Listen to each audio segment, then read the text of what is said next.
કલ્પના કરો કે રાતે તમે 11 વાગે ઇન્સ્ટાગ્રામ ખોલો છો, તમે માત્ર 5 મિનિટ વિડીયો જોવા કે રીલ્સ જોવા માટે તમારું ઇન્સ્ટાગ્રામ ખોલ્યું છે, અને અચાનક તમને ખબર પડે છે તમે રીલ જોતા જોતા પૂરો 1.5 કલાક કાઢી નાખ્યો છે. હવે સવાલ એ નથી કે તમે શું કર્યું, હવે સવાલ એ છે કે તમે કઈ રીતે કર્યું. હવે તમે વિચારતા હશો તમે ખુદ સ્ક્રોલિંગ કરી રહ્યા છો, પરંતુ એવું નથી. ઇન્સ્ટાગ્રામ તમારી પાસે સ્ક્રોલિંગ કરાવે છે. એના વિઝ્યુઅલ્સ ઇફેક્ટ્સ, એની રીલ્સ ની સાયકોલોજી એ તમને કન્ટિન્યુઅસ 1.5 કલાક કે કલાક સુધી તેની જોડે બાંધી રાખે છે. આ બધો અનુભવ તમે જરૂર કર્યો હશે. આ પ્રકારની ગેમ્સને સાયકોલોજી ગેમ કહેવાય છે. આ પ્રકારની ગેમ માર્કેટિંગમાં વધુ પ્રકારે ઉપયોગ થાય છે. મોટી કંપનીઓ માર્કેટિંગ આ સાયકોલોજીની ગેમ તરીકે જ રમે છે. સાહેબ, તમને આ રિયલ ટાઈમ સહાયતાના ઉદાહરણ પણ સમજાવીશ, અને એ બી સમજાવીશ કે તમે કેમ આમાં અટવાઈ જાઓ છો. માનો કે તમે રાતે રીલ જોવાનું ચાલુ કર્યું, ઓકે, ખબર નહીં કઈ રીતે તમે કોઈ ઓર્ડરને જોયો, તમે કોઈ પ્રોડક્ટને જોઈ અને તમે ઓર્ડર પણ કરી દીધી, અને બીજે દિવસે એ પ્રોડક્ટ તમારી ઘરે પાર્સલ રૂપે પણ આવે છે. તો થઈને વાત કે આ લોકો કોઈ બી કંપનીઝ, કોઈ બી બ્રાન્ડ તમારી સાથે એક સાયકોલોજીની માઇન્ડસેટ ઇફેક્ટ રમે છે, જેનાથી તમે એની પ્રોડક્ટ પરચેસ કરો. સોશિયલ મીડિયાનો જાદુ છે સાહેબા. અને બધા જ, ઇવન હું પણ ક્યારેક આ બધી ગેમ્સમાં ઇન્વોલ્વ થઈ જાઉં છું, અને મને એ બધી વસ્તુ ગમવા લાગે છે. તો આ વિડીયો તમારી માટે લઈને આવ્યો છું, જેમાં હું તમને સાયકોલોજી ગેમ્સ સમજાવીશ, અને સાથે 7 એવા સાયકોલોજીના ઇફેક્ટ સમજાવીશ કે કઈ રીતે કામ કરે છે, અને તમે ઇવન કોઈ બ્રાન્ડ હોલ્ડર એને ઉપયોગમાં લઈને તમારી સેલ્સ વધારી શકો છો, અને એક યુઝર તમે એના કન્ઝ્યુમર ગેમથી બચી શકો છો. તો તૈયાર રહો, કારણ કે હવે શરૂ થવાનો છે અટેન્શનનો જંગ. મારે તમારી અટેન્શન આમાં જોઈએ છે, કારણ કે આપણે એક મેઇન પાર્ટ સમજવાના છીએ કે માણસનું મગજ કામ કઈ રીતે કરે છે. આગળની બધી પ્રોસેસ સમજવા માટે ફર્સ્ટ ઓફ ઓલ આપણે સમજવું જોઈએ કે હ્યુમન માઇન્ડ કામ કઈ રીતે કરે છે. હવે આપણું મગજ કામ કઈ રીતે કરે છે એ પ્રશ્નને સોલ્વ કરવો એક કઠિન વસ્તુ છે, કારણ કે આપણું મગજ આપણી કરતા 100x વધારે ઝડપી ચાલે છે. માનવ મગજ એક બાયોલોજીકલ સુપર કમ્પ્યુટર છે, જેમાં લગભગ 86 બિલિયન જેટલા ન્યુરોન્સ કામ કરે છે. આ ન્યુરોન્સ એકથી બીજા જોડે પોતાનું કેમિકલ રિએક્શન્સ પહોંચાડે છે, જેનાથી આપણને માઇન્ડમાં થોટ્સ, ફિલિંગ, ઇમોશન, આવા બધા જે પ્રશ્નો છે એનો સોલ્યુશન મળે છે.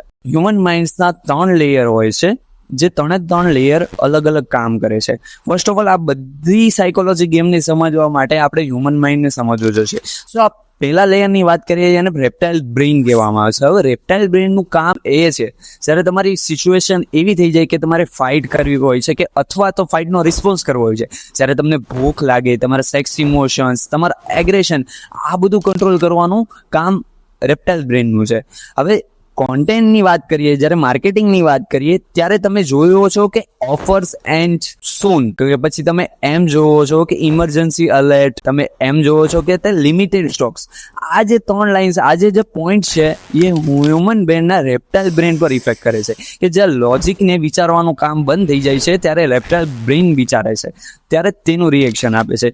તો આ બધા પોઈન્ટ્સ જે છે રેપ્ટાઇલ બ્રેનને કવર કરવા માટે છે. તો કોઈ બી વસ્તુમાં, તમારે કોઈ બી કોન્ટેન્ટ માર્કેટિંગમાં આ જે 3 પાર્ટ્સ છે, એવી હંગર દેખાડો, કે એવું વસ્તુ દેખાડો જે આગળ જતા ખતમ થઈ જવાનો છે, જેનો લિમિટેડ, જેવી અર્જન્સી બતાવશો ત્યારે રેપ્ટાઇલ બ્રેન રિએક્ટ કરશે, અને ત્યારે હ્યુમન તરત જ એક્શન લઈ લે છે. બીજો પાર્ટ છે લિમ્બિક બ્રેન. લિમ્બિક બ્રેનનું કામ એ છે તમારી અંદરના ઇમોશન, તમારી અંદરનો ટ્રસ્ટ, લવ, એંગર, આ જે ઇમોશનલ બોન્ડ જે છે એ લિમ્બિક બ્રેન સાથે જોડાયેલો છે. હવે તમે ક્યાંક જોઈ રહ્યા છો કે એવી એડ કેમ્પેન થાય છે જ્યાં ઇમોશનલ સ્પાર્ક્સ આગળ કરવામાં આવે છે. લાઈક કોઈક ફાઇનાન્શિયલ એડ થઈ ગઈ, ઇન્સ્યોરન્સની એડ, તો ત્યાં તમને થોડાક દુઃખી બતાવવામાં આવે છે, ત્યાં કંઈક ડર બતાવવામાં આવે છે. આ બધા પાર્ટ્સ ઇમોશન સાથે જોડાયેલા છે. એટલે ત્યાં જ્યારે તમે આવી એડ જોવો છો, તો તમારું હાર્ટ જે તમારું ઇમોશન કામ બંધ કરવાનું કરી દે છે, અને ત્યારે લિમ્બિક બ્રેઇનની એન્ટ્રી થાય છે, અને તમારું કોલ ટુ એક્શન ઝડપી વધી જાય છે. એમાં એન્ટ્રી થાય છે નિયોકોર્ટેક્સ બ્રેઇન. નિયોકોર્ટેક્સ બ્રેઇનનું કામ એવું છે કે લોજિકલ વસ્તુ છે, તર્ક લગાવવો છે, કમ્પેરિઝન કરવી છે, કે પછી ફ્યુચર પ્લાનિંગ કરવી છે, લેંગ્વેજ સમજવી છે, રિઝનિંગ કરવું છે, આ બધું લોજિકલ વસ્તુ છે, એ નિયોકોર્ટેક્સ બ્રેઇન કામ કરે છે. હવે વાત એ છે, જ્યારે તમે કોઈ પણ વેબસાઇટમાં જાઓ છો, ત્યારે તમે પ્રોડક્ટની પહેલા એક મોટી પ્રાઇસ જોવો છો. લાઈક એક્ઝામ્પલ લઈએ તો આ બાજુ એક પ્રાઇસ દેખાય છે તમને 1499 રૂપિયા, જ્યારે એ છેકો મારીને તમને એ વસ્તુ 1299 આપે છે. ત્યારે આ નિયોકોર્ટેક્સ બ્રેન લોજિક લગાવે છે, એને તર્ક લગાવે છે, એને એમ ખ્યાલ આવે છે કે આ વસ્તુ સસ્તી છે, બટ પોસિબલમાં એ વસ્તુ તમે જોવો તો એ એની જ પ્રાઇઝ છે. બટ હ્યુમન માઇન્ડને હેક કરવા કે એમને તમને આ વસ્તુને પરચેસ કરાવવા માટે આ વસ્તુ યુઝ કરવામાં આવે છે કે પહેલા કોઈ હાઈ પ્રાઇસ ને પછી એની સામે લો પ્રાઇસ. આ વસ્તુ હવે બેઝિકલી બધા યુઝ કરે છે. કોઈ બી માર્કેટિંગ વસ્તુમાં લોજિક છેલ્લા સ્થાન ઉપર આવે છે. હવે તમે સમજી લો કે તમે વિઝ્યુઅલ્સ કે તમે કોન્ટેન્ટ કે તમે ગમે એ વસ્તુ જોઈ રહ્યા છો, ઓકે, સો એમાં તમે લોજિક લગાવવા જાઓ, એ સ્પેસ છે, ટાઈમ લેવો એની કરતાં બેટર છે રેપ્ટાઇલ્સ બ્રેન અને ન્યુમેરિક બ્રેન કે જે એનો તર્ક લગાવી દે, એનું સ્થાન પોતે પહેલા જ લઈ લે છે. ત્યાં તમને ડિસિઝન મેકિંગમાં ટાઈમ મળતો નથી ને તમે તરત પરચેસ કરો છો.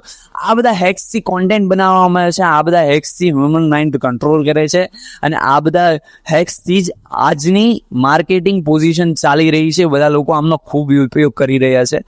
એન્ડ આ બધા એક્સપ્લેનેશન જે બ્રેઇનના તમે સમજ્યા, એની આગળ હું તમને 7 બીઝીસ પણ સમજાવીશ કે કઈ રીતે કંટ્રોલ કરવું છે અને કઈ રીતે વિઝ્યુઅલ્સ દેખાડવા છે અને કઈ રીતે કોન્ટેન્ટ બનાવવો છે. તો આ બીઝનો ફર્સ્ટ પાર્ટ છે કે ઝિગાર્નિક ઇફેક્ટ.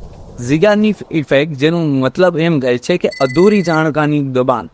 હવે તમે ક્યાંક જોયું હશે કે નેટફ્લિક્સ ને હોટસ્ટાર જ્યારે તમે શોઝ ઉપર જાઓ છો ત્યારે સિરીઝમાં તમને ક્યુરિયોસિટી, અધૂરી માહિતી આપીને એક એપિસોડનો એન્ડ કરે છે. સો તમારે આમ ક્યુરિયોસિટી, તમને એમ જાણવાની ઉત્સુકતા વધે છે કે આગળ શું થવાનું છે.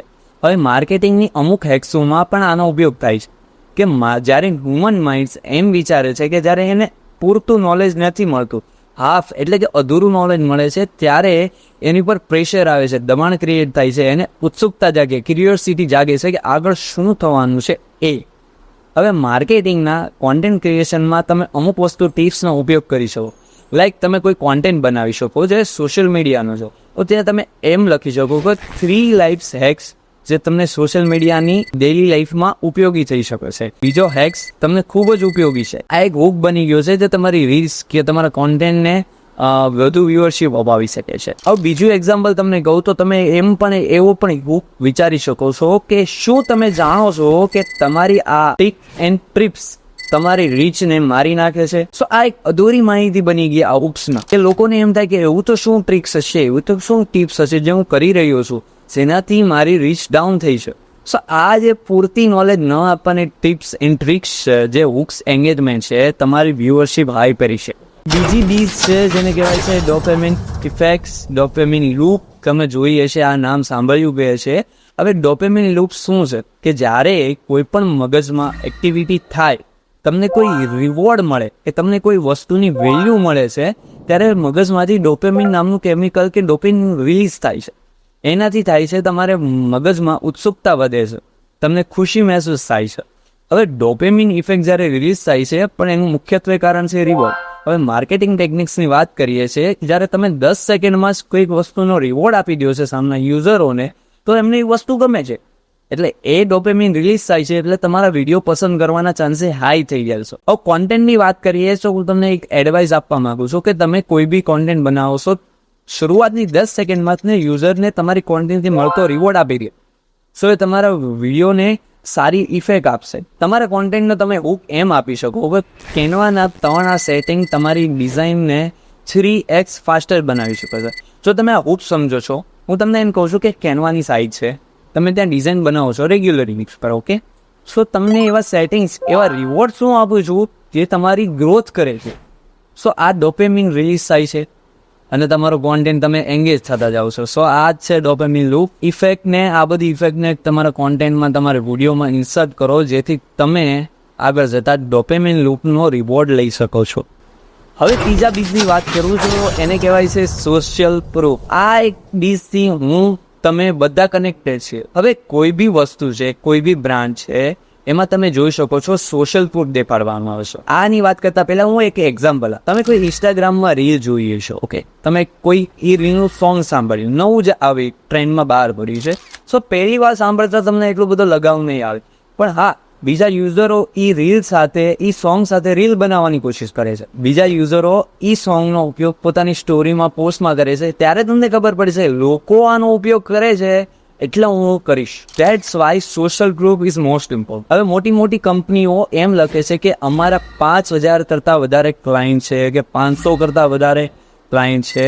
એક્ઝામ્પલ સાથે XYZ નંબર આપો સબમિટ. ઓકે, એની સાથે આપણે એની પર ટ્રસ્ટ કરી લઈએ છીએ. તમે કોઈ પણ બ્રાન્ડનું ઇન્સ્ટા પેજ જ્યારે ચેક કરવા જાઓ છો ત્યારે તમે શું વિચારો છો કે કંઈક આ બ્રાન્ડના 300 ફોલોવર છે એટલે આ બ્રાન્ડમાં કંઈ લેવા જેવું નથી. બટ તમે જ્યારે કોઈ એવી બ્રાન્ડને જોઈ લો છો કે એના 10K થી વધારે ફોલોવર છે, એમની રીલ્સ પર સારા વ્યુઅરશિપ આવ્યા છે, ત્યારે તમારું માઇન્ડ એક ઇફેક્ટ આપે છે. તો તમને ખ્યાલ આવે છે કે નહીં, આ બ્રાન્ડ સાથે કંઈકનું કંઈક હશે જ્યાં લોકો એની સાથે જોડાઈ રહ્યા છે. સો આ સોશિયલ પ્રૂફ નામનો એક બીજ છે જે તમારા માઇન્ડ પર બહુ ડાયરેક્ટલી ઇફેક્ટ કરે છે. માર્કેટિંગમાં, કોન્ટેન્ટમાં તમે આનો એ રીતે ઉપયોગ કરી શકો તો તમે ટેસ્ટિમોનિયલ દેખાડી શકો છો. જે તમે અગાઉના તમારા કોઈ ક્લાયન્ટ છે, તમારા કસ્ટમર છે, એની સાથે તમારી પ્રોડક્ટ શેર કરેલી છે, સર્વિસ શેર કરેલી છે, સો એના જે પ્રૂફ છે, એના વિડીયોઝ છે, એની કોમેન્ટ છે, એ તમે શોકેસ કરી શકો છો પોતાના ઇન્સ્ટાગ્રામ પેજ પર કે ગમે ત્યાં પોતાની વેબસાઇટ પર, જેથી તમારું સોશિયલ પ્રૂફ વધશે. ફોર્થ બીજ છે લોસ અવર્શન. મિત્રો, નુકસાનનો ડર લાભ કરતા પણ ભયજનક હોય છે. સમજ્યા? સમજાવો. જ્યારે તમારું મગજ એમ વિચારે છે કે મને ક્યાંક આમાં નુકસાન થવાનું છે, આ વસ્તુ મારાથી છૂટવાની છે, સો ત્યારે તમે કંઈક મેળવવાની તુલનામાં નુકસાનને વધારે પ્રાયોરિટી આપે. આપણે હ્યુમન માઇન્ડ્સના ઇફેક્ટ છે અને એ રીતે જ કામ કરે છે. હવે માર્કેટિંગમાં લોકો આ રીતે એ દેખાડે છે કે limited slots available, last Zomato જેવી મોટી કંપની લાસ્ટ 1 ડિશ લેફ્ટ, આવા જે પોઈન્ટ્સ મૂકીને આપણને એ રીતે ક્યુરિયસ કરે છે, આપણને નુકસાનનો અનુભવ કરાવે છે કે જો હું અત્યારે નહીં લઈશ તો એ પતી જશે, એ પૂર્ણ થઈ જશે. તો આ એક ડર છે, એ વધારે એટ્રેક્ટ કરે છે કમ્પેરિઝન ટુ રિવોર્ડ સાથે. કોન્ટેન્ટમાં એવું તમે દેખાડી શકો કે લિમિટેડ સ્ટોક્સ અવેલેબલ છે, અમારી પાસે લિમિટેડ સીટ્સ અવેલેબલ છે. આ ટાઈમર મૂકી શકો તમારી વેબસાઇટમાં કે તમારે કોઈ પણ પ્રોડક્ટ વેચેલો હોય, માનું લો કે તમે કોઈ સૂટ વેચો છો, કુર્તી વેચો છો લેડીઝ માની, સો તમે એની પર ટાઈમર મૂકી શકો કે અમારી આ ઓફર માત્ર આટલા ટાઈમર સુધી જ, એટલા ટાઈમ લિમિટ સુધી અવેલેબલ છે. સો લોકોને, યુઝરને એની ક્યુરિયોસિટી મહેસૂસ થશે, એને ડર દેખાશે કે આ વસ્તુ જો અત્યારે નહીં લીધી તો હું ઓફરને મિસ કરી લઈશ. તો બીજ છે કલર સાયકોલોજી. હવે તમે ગમે ત્યાં જોયું હશે, પોતાનો બ્રાન્ડ પોતાની કલર આઈડેન્ટિટી રાખે છે. હવે તમે જોઈ શકો છો કે તમે મેકડોનલ્ડ્સમાં જાઓ ત્યારે લાલ અને પીળો કલર વધારે યુઝ થાય છે, એ તમારો હંગર દેખાડે છે. અને બીજી વસ્તુ તમે જોવો છો કાળો કલર જે રોલ્સ રોય યુઝ કરે છે, એ રીચનેસ ને ઇલાઇટનેસ દેખાડે છે કે તમે બધાથી અલગ છો, તમે રોયલ છો. જ્યારે તમે બ્લુ કલરની વાત કરો, તમે ફેસબુક અને લિંક્ડઇનમાં જોયો છે, આ બ્લુ કલર ટ્રસ્ટ ગેઇન કરો છો. યસ, કલર્સ એક સિક્રેટ લેંગ્વેજ છે જે બધા યુઝ કરે છે અને કલર્સથી હ્યુમન માઇન્ડ તરત એટ્રેક્ટિવ થાય છે. માર્કેટિંગ ટિપ્સમાં એવું છે, તો તમે કોઈ બ્રાન્ડ દેખાડો છો, તમે બ્રાન્ડને રિપ્રેઝેન્ટ કરો છો, કોન્ટેન્ટ કરો છો, સો એમાં તમે કલર સાયકોલોજીનો યુઝ કરો. આ કલર સાયકોલોજી તમારી બ્રાન્ડની આઈડેન્ટિટી આપશે, ઇફેક્ટ આપશે અને પ્રોડક્શન સેલ્સ વધારી શકે છે. હવે તમે કોઈ બ્રાન્ડ કે તમે પોતે કોન્ટેન્ટ ક્રિએટર છો જેમાં તમારી બ્રાન્ડની આઈડેન્ટિટી આપવા માંગો છો, સો એક કલર પેલેટ પર કામ કરો. છઠ્ઠી બીજ છે એન્કરિંગ ઇફેક્ટ્સ. એન્કરિંગ ઇફેક્ટ્સનો મતલબ એ થાય છે કે પહેલી જે વસ્તુ છે એ રિમાઇન્ડર તરીકે મેં અગાઉ પણ વાત કરી હતી, તમે કોઈ બી પ્રોડક્ટની પહેલી પ્રાઇસ આપો છો, એ માણસના મગજમાં પહેલા બેસ, હવે એને ડેશ કરીને, એને રિપ્લેસ કરીને તમે એક નવી પ્રાઇસ જે એનાથી ઓછી છે, સો દેટ્સ ઇફેક્ટ કે તમને એ પ્રાઇસ એ લોકોને સસ્તી લાગશે કે પહેલા એટલા પ્રાઇસની હતી, હવે એટલા પ્રાઇસની છે. ઘણા લોકો પોતાની કોર્સ, પોતાની પ્રોડક્ટને પહેલા અગાઉ જ મોંઘી રાખે અને એક સેલ ક્રિએટ કરે છે. એમાં એ દેખાડે છે કે આ વસ્તુ લિમિટેડ ટાઈમ માટે આટલી રૂપિયામાં મળશે. માનો કે તમારે એક એક્ઝામ્પલ તરીકે સમજીએ કે 5,000ની વસ્તુ કોઈ બ્રાન્ડ કે કોઈ પોતાની પ્રોડક્ટ ડિપ્લોય કરે છે, હવે 1 મહિના સુધી એ 5,000માં જ રહેશે, લોકો એને જોશે. ત્યારબાદ એ પ્રોડક્ટને એક લિમિટેડ કે 1 દિવસ કે 2 દિવસ માટે 3,000માં બેસશે. સો લોકોને ક્યુરિયોસિટી થશે, પ્લસ એક ઇફેક્ટ જશે જેમાં તેમને નુકસાનનો ડર લાગે છે કે જો 2 દિવસમાં મેં ખરીદ્યું નહીં તો મને નહીં મળે. અને બીજી વસ્તુ એન્કરિંગ ઇફેક્ટ પણ આવે છે, જ્યાં તેમને દેખાય છે કે પહેલી વસ્તુ મારે પહેલી પ્રાઇસ એની 5,000 હતી, હવે એ વસ્તુ મને 3,000માં મળી રહી છે. સો પહેલી પ્રાઇસ હંમેશા રિમાઇન્ડર આપે છે. કોઈ બી વસ્તુ કોઈ બી વેબસાઇટમાં તમે વેચવા જાઓ તો પહેલા મોટી કિંમત દેખાડો અને પછી એની તમારી એકચ્યુઅલ પ્રાઇસ દેખાડો, જેથી પહેલી વસ્તુ એમના યુઝરના મગજમાં રિમાઇન્ડર તરીકે થશે. 7મો જે બીજ છે એને કહેવાય છે કન્સિસ્ટન્સી. હવે એક વસ્તુ એવી છે, જ્યાં તમે ઇન્વેસ્ટ કરો છો ત્યાં તમે એનો સપોર્ટ કરો છો. કન્સિસ્ટન્સી ડિસીઝ એ જ વસ્તુ છે કે તમે કોઈ વસ્તુ સાથે સંકળાયેલા છો તો તમે એમના બની જાઓ છો. લાઈક તમે કોઈ કંપનીની શેર માર્કેટમાં તમે કોઈ કંપનીમાં ઇન્વેસ્ટ કર્યું, સો એ કંપનીની ઓનરશિપ માટે તમે એમને ડિફેન્ડ કરશો. કોઈ કહેશે આ કંપનીમાં ઇન્વેસ્ટ કરવું સારું નથી, બટ તમે ઓલરેડી કરી દીધું છે તો તમે એ જ વસ્તુને ડિફેન્ડ કરશો કે નહીં અહીંયા કરવા જેવું. લાઈક તમે કોઈ કોર્સ લીધો છે, હવે પૈસા ખર્ચાયેલા છે, ત્યારબાદ તમને એ વસ્તુ ગમે છે કે નથી ગમતી, તમે એ વસ્તુને ડિફેન્ડ કરશો. જ્યારે તમારો ફ્રેન્ડ તમને એમ કહેશે કે આ વસ્તુ તો લેવા જેવી નથી, સારી નથી, બટ તમે એ વસ્તુ પરચેસ કરેલી છે તો તમે એમને ડિફેન્ડ કરશો. માર્કેટિંગની બાબતમાં આને કઈ રીતે ઉપયોગ કરી શકાય છે? હવે તમે કોઈ કોન્ટેન્ટ બનાવો છો, ત્યાં તમે કોર્સ વેચી રહ્યા છો. ઓકે, સો કોર્સ આપ્યા પહેલા તમે એમને એક્સેલ ફાઇલ આપી દો, એક સેમ્પલ ફાઇલ આપી દો, જેમાંથી એમને વેલ્યુ મળી શકે, જેમાંથી એમને રિવોર્ડ મળી શકે. સો બે ઇફેક્ટના આમાં બેનિફિટ્સ મળશે તમને. ફર્સ્ટ ઓફ ઓલ તમે એક તો એમને રિવોર્ડ આપી દીધો છે અગાઉ જ, ત્યારબાદ તમે એમને કોર્સ પ્રોવાઈડ કરો છો. હવે આ એક કન્ઝેક્ટિવ ડિસીઝ ક્રિએટ થશે જ્યારે તમે એમ કહેશો કે તમે એમને વેલ્યુ પ્રોવાઈડ કરી દીધી, ત્યારબાદ તમે એમને કોર્સ પ્રોવાઈડ કરો, તો એ લેવાના ચાન્સીસ વધી જશે અને એ તમને પ્રોડક્ટને તમારી પ્રોડક્ટને ડિફેન્ડ પણ કરશે, બિકોઝ એ ઓન કરે છે, તમે એમને પહેલાથી જ પ્રોવાઈડ કરે. સો આ બધી વસ્તુમાં આ ઇફેક્ટનો જ્યાદાતર એટલે કે મોટા ભાગનું ઇફેક્ટનો ઉપયોગ થાય છે. તો આ હતો આપનો વિડીયો, જેમાં આપણે સમજાવ્યું કે થોડાક સાયકોલોજી ઇફેક્ટ તમારા બ્રેઇન કામ કઈ રીતે કરે છે અને તમે કોન્ટેન્ટ પર બનાવી શકો છો, કઈ રીતે એપ્લાય કરી શકો, આ બધી વસ્તુ છે. તો આ જ વિડીયોમાં તમને ડિસ્ક્રિપ્શન મળી છે. આઈ થિંક તમને બધું પૂરતું નોલેજ મળી ગયું હશે અને જરૂરથી તમે કોમેન્ટ કરીને જણાવશો કે તમે તમારા કયા કોન્ટેન્ટ પર કામ એકચ્યુઅલમાં કરી રહ્યા છો. જો તમે નથી કરી રહ્યા તો તમને આ 7 ડિઝીઝમાંથી કયા કોન્ટેન્ટના ઇફેક્ટ્સ પર એપ્લાય કરવાથી તમને કેટલું રિઝલ્ટ મળે છે. તો ધેટ્સ ઇટ. આ તો આપણો વિડીયો, અહીંયા જ આપણે વિડીયોને સમાપ્તિ કરી ઘોષણા કરીએ છીએ. તો ચલો આગળ વખતે મળશું એક નવા વિડીયો સાથે. સબસ્ક્રાઇબ કરતા રહેજો જો તમને નવી અપડેટ જોતી હોય. ન કરો તો બી ચાલશે, બટ કોમેન્ટ જરૂર કરી દેજો તમે વિડીયો કેવો લાગે છે, મારે શું આમાં ઇમ્પ્રુવમેન્ટ કરવાની જરૂર છે, તમારે શું જોઈએ છે એ લખી દેજો. That's it. Bye, see you soon.